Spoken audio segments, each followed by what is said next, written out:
राजा गंगा बख्श रावत जी के जीवन का संक्षिप्त इतिहास पहले पार्ट में बता चुका हूँ, लेकिन अभी बहुत सी कड़ियाँ ऐसी हैं जो आपको बताना बाकी है। अंग्रेज कौन थे, कहाँ से आए और उनका क्या मकसद था, ये आप लोगों से छुपा नहीं है। अंग्रेजों ने अपने कुटिल चालों षड्यंत्रों से इस देश को हड़प लिया, इस देश को गुलाम बना लिया। जो अंग्रेजों से इस देश के खातिर लड़े उनका नामो निशान मिटा दिया गया। दरअसल अंग्रेजों के समय देश दो तबकों में बढ़ गया था।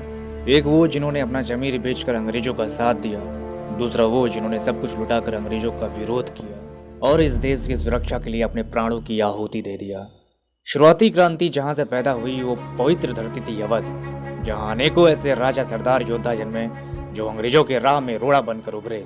जब संपूर्ण अवध अंग्रेजों के अधिकार में था तब अवध के कुछ हिस्से आजाद थे और अंग्रेजों से लड़ रहे थे, जिनमें से अवध के पासी राजा और राजपूत राजा प्रमुख थे, जिन्होंने अपने स्वाभिमान मान सम्मान से कोई समझौता नहीं किया और देश की माटी की खातिर लड़ते रहे।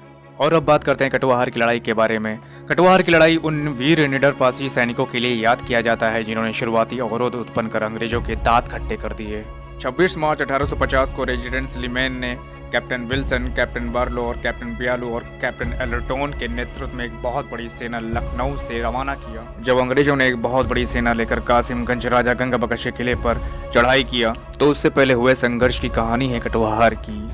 दरअसल कासिमगंज किले से लगभग 1 किलोमीटर पहले का वो स्थान जहां पर अंग्रेजी और पासी सेनाओं में घमासान हुआ था, इसी जगह को वो कटवाहार कहते हैं। और इसी युद्ध में पासी राजा गंगा बख्श रावत के पासी सैनिकों ने अपने अदम्य साहस और बुद्धिमत्ता का परिचय दिया और इस लड़ाई के बाद ही वो किले तक पहुंच पाए।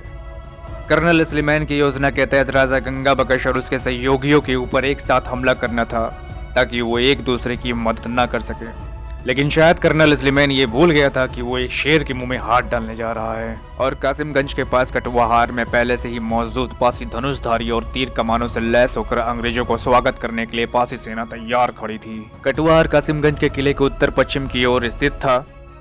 दरअसल यह तंग घाटियों के चलते छापामार युद्ध करने की बड़ी आसानी थी। राजा गंगा बख्श रावत के वीर सैनिक गुरिल्ला युद्ध करने में बड़े माहिर थे। पासियों के गुरिल्ला युद्ध करने के तरीकों का अंग्रेजों के पास कोई तोड़ नहीं था। उस समय यह जंगली मैदान था। कंपनी के सेनाओं ने यहाँ से घेराबंदी करके गोलाबारी करनी शुरू कर दी, लेकिन जल्द ही पासी तीरंदाजों के तीरों की बौछार से अंग्रेजी घुड़सवार आगे नहीं बढ़ पा रही थी। वो गोलीबारी करते और पासी तीरों की बौछार करते। पासी सैनिक कभी इधर से निकलते तो कभी उधर से निकलते, जिसमें अंग्रेजों को कुछ समझ में नहीं आ रहा था। वो अपने गोला बारूद गंवाते जा रहे थे और यही पासियों की चाल थी कि कैसे उनके युद्ध सामग्री खत्म हो जाए। और वही हुआ। कंपनी सेना की विपुल युद्ध सामग्री बहुत जल्दी खत्म हो गई और लुका छुपी का खेल खत्म हो गया और अब बारी थी हाथों हाथ लड़ाई लड़ने की। और जो जबरदस्त मारकाट मची थी कि अंग्रेजों के हौसले पस्त हो गए। तलवारधारी पासी वीरों ने जबरदस्त मारकाट मचाया। पासी सैनिकों ने अंग्रेजों को वहां से तो खदेड़ दिया, लेकिन बहुत ही जल्दी अंग्रेजों की लखनऊ से भेजी गई सैनिक सहायता मिल गई। लगभग 400 पासी वीरों ने अंग्रेजों को गाजर मूली की तरह काटा था। तभी से इस इलाके का नाम कटवाहार पड़ गया। कटवाहार की लड़ाई की किंवदंतियां आज भी बुजुर्गों के जुबान से सुनी जाती हैं।